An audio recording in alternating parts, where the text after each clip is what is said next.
بسم اللہ الرحمن الرحیم نحمده ونصلي ونسلم علی رسوله الکریم اما بعد۔ معزز طلبہ، سبق نمبر 173 اور اس سبق میں ہم باب الاستیلاد کو شروع کر رہے ہیں۔ استولد یستولد استیلادن کا مطلب ہوتا ہے ام ولد بنانا، یعنی اپنی باندی ہے اس سے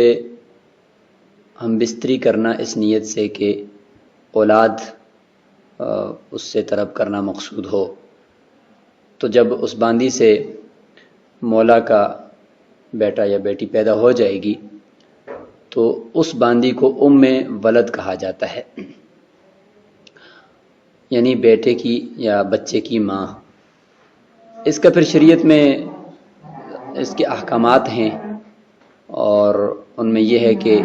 اس کے اندر آزادی کی جہت فی الحال آ جاتی ہے، اور مولا کے مرنے کے فوری بعد یہ آزاد ہو جاتی ہے۔ اس سے پہلے باب التدبیر تھا، اس میں بھی مولا کے مرنے کے بعد غلام کا آزاد ہو جانا، لیکن وہ وصیت تھا، ثلث مال سے آزاد ہوتا تھا، اور جو ام ولد ہے وہ کل مال سے آزاد ہوتی ہے، کیونکہ اس سے چونکہ اپنے نسب اور اولاد اس حاجت کی وجہ سے اس کے ساتھ ہم بستری کی گئی ہے، تو یہ حاجت اصلیہ ہے نسب انسان کا، تو حاجت اصلیہ کے طور پر اس باندی کو گویا کہ ایک آزادی ملی ہے۔ تو اس صورت میں پھر یہ جو آزاد ہوگی تو حاجت اصلیہ کے اندر جو مال لگتا ہے وہ انسان کا وصیت، میراث، دین وغیرہ سے بھی مقدم ہوتا ہے۔ لہذا مرنے کے بعد اگرچہ اس مولا کے اوپر قرضے ہوں یا اس نے وصیتیں کی ہوں، لیکن ان سب سے مقدم کیا جائے گا، اور یہ باندی کل مال سے آزاد ہو جائے گی، نہ ہی کسی کے لیے سعی کرے گی اور نہ ہی ورثہ کی کوئی خدمت کرے گی۔ تو اس سبق کے اندر ہم اپنی باندی کو ام ولد بنانے کے مسائل پڑھیں گے، اور اس کے بعد پھر آگے آئے گا مشترکہ باندی کو ام ولد بنانے کے مسائل، اور کسی غیر کی باندی کو ام ولد بنانے کے مسائل، یا اپنے بیٹے کی باندی کو ام ولد بنانے کے مسائل، انشاءاللہ یہ سارے آئیں گے۔ استیلاد کا لغوی معنی تو یہی ہوتا ہے طلب الولد، یعنی بچہ طلب کرنا، چونکہ باندی سے اس نیت سے ہم بستری کرنا کہ اس سے بچہ پیدا ہو، تو ظاہر عازل بھی نہیں کرے گا، تو اس لیے اس کو کہتے ہیں استیلاد۔ پہلے بھی ذکر ہوا ہے کہ فراش کی 3 قسمیں ہوتی ہیں: فراش قوی، فراش متوسط اور فراش ضعیف۔ فراش قوی منکوحہ یعنی اپنی بیوی کا فراش ہے، اور اس کا حکم یہ ہے کہ چونکہ نکاح کیا ہی اسی مقصد کے لیے جاتا ہے کہ اولاد اور توالد اور تناسل ہو، تو لہٰذا وہاں پر اگر بیوی سے جب بچہ پیدا ہو جائے گا تو بغیر شوہر کے دعوے کے بھی وہ بچے کا نسب اس سے ثابت ہو جائے گا، اور اگر وہ انکار کرے گا تو پھر اس کو لعان کر کے جدائی کرنی پڑے گی، کیونکہ یہ وہ ہے کہ حد قذف میں آ رہا ہے۔ اور یہ ہے فراش قوی۔ اور فراش متوسط یہ ہے کہ وہ باندی جس سے پہلے مولا کا بچہ پیدا ہو چکا ہے اور اب دوسرا یا تیسرا بچہ ہے، تو اس کا فراش متوسط ہے، اور اس کا حکم یہ ہے کہ بغیر نسب کے دعویٰ کے مولا سے اس دوسرے بچے کا نسب تو ثابت ہو جائے گا، البتہ اگر شوہر مولا نفی کرے تو پھر نفی ہو جائے گی۔ اور تیسرا ہوتا ہے فراش ضعیف، یہ اس باندی کا فراش ہوتا ہے کہ جو باندی پہلی مرتبہ اس سے بچہ پیدا ہو رہا ہے، تو اس صورت میں پھر مولا کا دعویٰ نسب کا یہ ضروری ہوتا ہے، اگر وہ کرے گا تو ٹھیک ہے، ورنہ نسب ثابت نہیں ہوگا۔ تو یہ فراش کی تینوں اقسام بھی اس سبق کے اندر آئیں گی، اور ان کے احکامات بھی بیچ میں ساتھ ساتھ آپ دیکھ رہے ہوں گے۔ باب الاستیلاد۔ اذا ولدت الامۃ من مولاها فقد صارت ام ولد له لا يجوز بیعها ولا تملیکها۔ جب باندی کا اس کے مولا سے بچہ پیدا ہو گیا، یعنی مولا کا بچہ اس باندی سے پیدا ہو گیا، تو یہ باندی اس مولا کی ام ولد بن جائے گی۔ حکم پہلا یہ ہے کہ اس کو بیچنا بھی جائز نہیں ہے، کسی کو گفٹ کرنا بھی جائز نہیں ہے، اور کسی کو اس کا مالک بنانا بھی جائز نہیں ہے۔ سب سے پہلے نقلی دلیل ہے کہ اس کے یہ احکامات کیوں ہیں۔ رسول اللہ صلی اللہ علیہ وسلم نے فرمایا اعتقہا ولدہا، کہ اس کے بچے نے اس کو آزاد کر دیا۔ اب اس آزادی کی وجہ بھی بتائیں گے کہ باندھی ہے، بچہ مولا کا پیدا ہو گیا تو آزاد کیوں ہوگی؟ مولا نے آزاد تو اس کو کیا نہیں، اور آزاد بھی فی الحال نہیں ہوگی، مولا کے مرنے کے بعد ہوگی۔ تو ان دونوں کی وجہ اس نیچے اشارہ کے اندر آئے گی۔ اخبر عن اعتاقها فیثبت بعض مواجبه وهو حرمۃ البیع،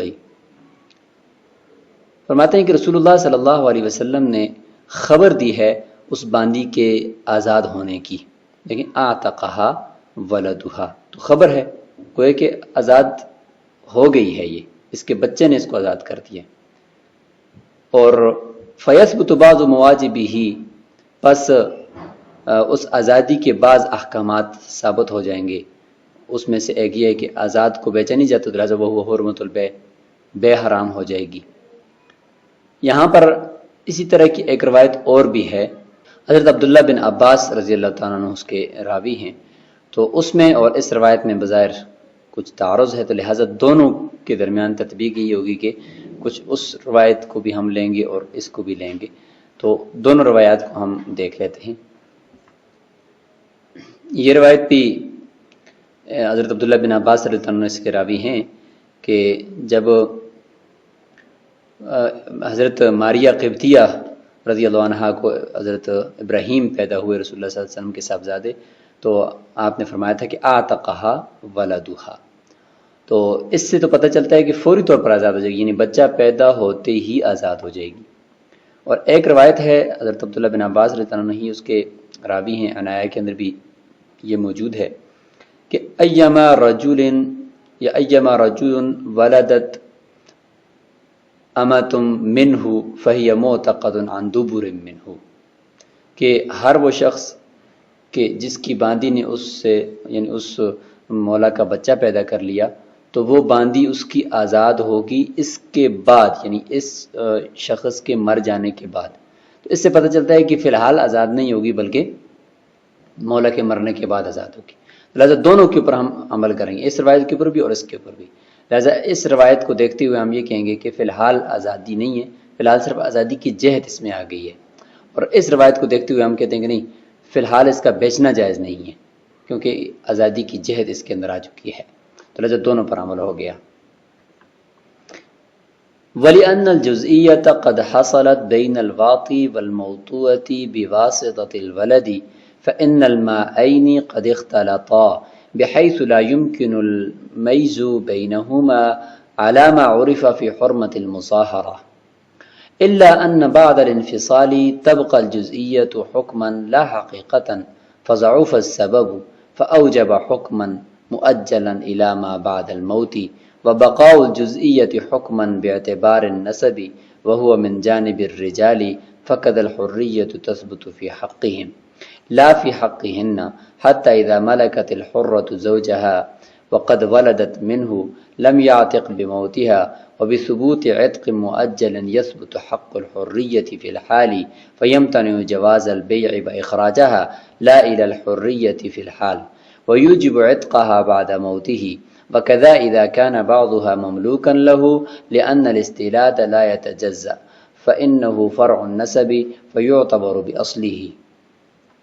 اس ام ولد کے آزاد ہونے کی عقلی دلیل ذکر کی جا رہی ہے کہ جزئیت حاصل ہو چکی ہے ہم بستری کرنے والے یعنی مولا اور جس باندی سے ہم بستری کی گئی ہے اس کے درمیان، دونوں آپس میں ایک دوسرے کا جز بن چکے ہیں بواسطۃ الولد، بچے کے واسطے سے، کیونکہ فإن الماءین قد اختلطا، دونوں پانی آپس میں مل گئے، یعنی مولا کا بھی اور باندی کا بھی، تو ان دونوں کے ملاپ سے یہ بچہ بنا ہے۔ تو مولا کا جو پانی ادھر ہے وہ آزاد ہے، تو اس کا پانی بھی آزاد، اور اس سے پیدا ہونے والی جو اولاد ہے وہ بھی آزاد، تو وہ بچہ پہلے ماں کا جز ہے، پھر اسی جزئیت سے ماں چونکہ ماں کے پیٹ میں جو حمل گیا اور جو نطفہ گیا وہ مولا کا ہے، تو لہذا وہ باندی اس بچے کے واسطے سے مولا کا بھی جز بن گئی، تو جز جو ہے وہ غلام تو نہیں ہو سکتا نا، لہٰذا مولا آزاد ہے تو اس کا جز بھی آزاد ہونا چاہیے، لہٰذا باندی جو ہے وہ آزاد۔ اب اس کا تقاضا تو یہ تھا کہ یہ باندی ابھی فوری طور پر آزاد ہو جاتی کیونکہ جز بن گئی ہے۔ بحیث لا یمکن المیز بینہما علی ما عرف فی حرمت المصاہرۃ، فرماتے ہیں کہ یہ دونوں پانی اس طور پر آپس میں مل چکے ہیں کہ اب ان دونوں کے درمیان یعنی باندی اور مولا کے پانیوں کے درمیان تمیز ممکن نہیں ہے، جس طریقے سے اصول فقہ میں ہم نے پڑھا ہے، اور اسی طریقے سے حرمت مظاہرت کے اندر بھی ہم نے اس کو پڑھا ہے کہ اب یہ دونوں پانی آپس میں مکس ہو چکے ہیں۔ اب وہ سوال جو میں نے ابھی کیا تھا کہ جب جز بن چکی ہے تو فوری طور پر آزاد ہو جانی چاہیے، کیونکہ جب مولا کا جز بن گئی تو اب اس نے غلام تو رہنا نہیں ہے، لیکن فرماتے ہیں کہ الا ان بعد الانفصال تبقى الجزئیۃ حکما لا حقیقتا، کہ بچے کے پیدا ہو جانے کے بعد، بچے کے ماں سے جدا ہو جانے کے بعد وہ جزئیت حکماً باقی رہتی ہے، حقیقتاً باقی نہیں رہتی۔ پیدائش سے پہلے تو حقیقتاً جزئیت تھی کیونکہ بچہ جز تھا، لیکن جب بچے کے جدا ہونے کے بعد اب وہ جزئیت حکماً باقی رہ گئی ہے، حقیقتاً نہیں ہے۔ جب حکماً جزئیت ہے تو اس وجہ سے ہم کہیں گے کہ باندی کے اندر آزادی کی جہت تو آ چکی ہے، لیکن مکمل طور پر آزاد یہ مولا کے بننے کے بعد ہی ہوگی، کیونکہ فضعف السبب، سبب جو ہے وہ کمزور ہو گیا ہے، لہذا اس سبب نے اوجب حکما مؤجلا الی ما بعد الموت، کہ اس آزادی کے حکم کو ثابت تو کر دیا لیکن وہ حکم مؤجل ہوگا موت کے بعد تک۔ وبقاء الجزئیت حکما باعتبار النسبی، ایک اشکال کا جواب ہے۔ اشکال یہ ہے کہ جب باندی کے اندر آزادی کی جہت آ گئی تو پھر اگر اس طرح ہو کہ اگر اس باندی کا نکاح کسی غلام کے ساتھ کیا گیا ہو اور اس کا خامد بھی غلام ہو، اس غلام شوہر سے کسی وجہ سے جدائی ہو گئی، بعد میں یعنی اس دوران جدائی سے پہلے بچہ بھی پیدا ہو گیا تھا اس باندی کا اسی شوہر سے، بعد میں ایسا ہوا کہ جدائی کے بعد یہی عورت اپنے اس سابقہ شوہر کی مالک بن گئی، اس کو خرید لیا یا کسی وجہ سے اس کی مالک بن گئی، تو چونکہ اس عورت کے اندر آزادی کی جہت آئی ہوئی ہے تو لہذا جب آزادی کی جہت ہے تو شوہر اس کا ویسے بھی جز ہے، بچے کی پیدائش کی وجہ سے جز بنا ہوا ہے، تو حکماً جزئیت ثابت ہے، تو جب یہ اس کی مالک بن گئی تو گویا کہ اس شوہر کے اندر بھی آزادی کی ایک طرح کی جہت آ گئی، کیونکہ یہ اس کے اندر آزادی کی جہت ہے تو وہ اس کا جو جز ہے شوہر اس کے اندر بھی آزادی کی جہت آ جائے گی، لہذا اس باندی کے مر جانے کے بعد اس شوہر کو آزاد ہونا چاہیے، جبکہ آپ کہتے ہو کہ نہیں آزاد نہیں ہونا۔ جس طریقے سے مولا کے مرنے کے بعد باندی آزاد ہو جاتی ہے ام ولد، اس طریقے سے اس باندی کا جو شوہر ہے جس کی یہ مالک بن گئی ہے جدائی کے بعد، تو وہ شوہر بھی آزاد ہونا چاہیے۔ تو اس کا جواب دیتے ہیں کہ بقاء الجزئیت حکما باعتبار النسب، یہ جو جزئیت کو ہم نے باقی قرار دیا ہے کہ حکماً باندی اور اس کے مولا کے درمیان جزئیت ثابت ہے بچے کے واسطے سے، یہ نسب کے واسطے سے ہے، نسب کے اعتبار سے ہے، وہو من جانب الرجال، اور ظاہر ہے کہ نسب جو ثابت ہوتا ہے وہ مردوں سے ثابت ہوتا ہے، عورتوں سے نہیں ہو، لہذا نسب جو ہوتا ہے وہ مرد سے ثابت ہوتا ہے، یعنی باپ سے ثابت ہوتا ہے، نہ کہ ماں سے، تو لہٰذا جب نسب کے اعتبار سے ہی یہ جزئیت ہے تو لہٰذا ہم جو حریت کا اعتبار بھی کریں گے تو وہ مردوں کے اعتبار سے کریں گے، عورتوں کے اعتبار سے نہیں کریں گے، لہٰذا عورت اگر اپنے شوہر کی مالک بن جاتی ہے تو وہ شوہر غلام بعد میں آزاد نہیں ہوگا، ہاں شوہر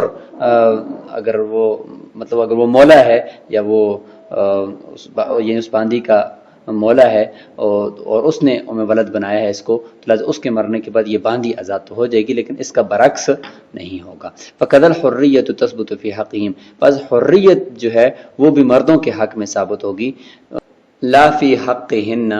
نہ کہ عورتوں کے حق میں، لہٰذا اگر اس طریقے سے مسئلہ اگر آ بھی جائے کہ یہ عورت اپنے اس شوہر کی یعنی ام ولد ہے اور یہ شوہر کی بعد میں مالک بنتی ہے تو اس کے حق میں ہم حریت یعنی اس کو ہم کوئی ایسا حریت کا حق نہیں دیں گے کہ اس کے مرنے کے بعد اس کا جو شوہر ہے وہ پھر آزاد ہو جائے۔ لہٰذا آگے تفریح وہی ہے جس کو ہم نے ذکر کر دیا کہ حتی اذا ملکت الحرۃ زوجہا، پس اگر آزاد عورت ہے وہ اپنے شوہر کی مالک بن جائے اور پہلے اس نے بچہ بھی اس سے پیدا کیا ہے، لم یعتق بموتہا، لہٰذا اس عورت کے آزاد ہونے سے، اس عورت کے مرنے سے وہ شوہر آزاد نہیں ہوگا۔ تو یہاں پر انہوں نے جو مثال دی ہے وہ حرہ کی دی ہے، ہم نے باندی کی دی ہے، تو دونوں میں مسئلہ کوئی بھی نہیں ہے، بات ایک ہی ہے۔ وَبِثُبُوتِ عِتْقٍ مُؤَجَّلٍ يَثْبُتُ حَقُّ الْحُرِّيَّةِ فِي الْحَالِ فَيَمْتَنِعُ جَوَازُ الْبَيْعِ وَإِخْرَاجِهَا۔ فرماتے ہیں کہ چونکہ اس باندی کے اندر آزادی کی جہت ثابت ہو چکی ہے، تو کہتے ہیں کہ ایسی آزادی کی ثبوت کی وجہ سے جو آزادی مؤجل ہے، فی الحال صرف اس کا ایک حق اس عورت کو ملا ہے، ام ولد کو، تو فرماتے ہیں کہ حریت کا جو حق ہے وہ فی الحال ثابت ہو چکا ہے۔ جب فی الحال ثابت ہو چکا ہے تو اس کا نتیجہ یہ نکلے گا کہ